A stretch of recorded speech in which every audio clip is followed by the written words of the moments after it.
السلام علیکم ورحمۃ اللہ وبرکاتہ۔ معزز سامعین و ناظرین کرام، آج کا انتہائی اہم مسئلہ، ایک صاحب نے دریافت کیا ہے کہ اگر کوئی مقیم شخص کسی مسافر امام کے پیچھے اقتدا کیا تو اس کا کیا حکم ہے؟ بالتفصیل صراحتاً جواب مرحمت فرمائیں۔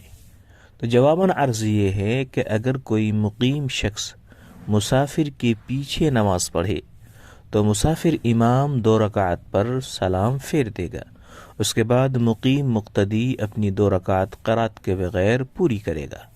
گویا مسافر امام کی اقتدا کرنے والا مقیم لاحق کے حکم میں ہے۔ بطور حوالہ سماعت فرمائیں الجوہر النیارہ، جلد نمبر 1 صفحہ نمبر 127، البحر الرائق، جلد نمبر 1 صفحہ نمبر 623، شامی، جلد نمبر 2 صفحہ نمبر 344۔ السلام علیکم ورحمۃ اللہ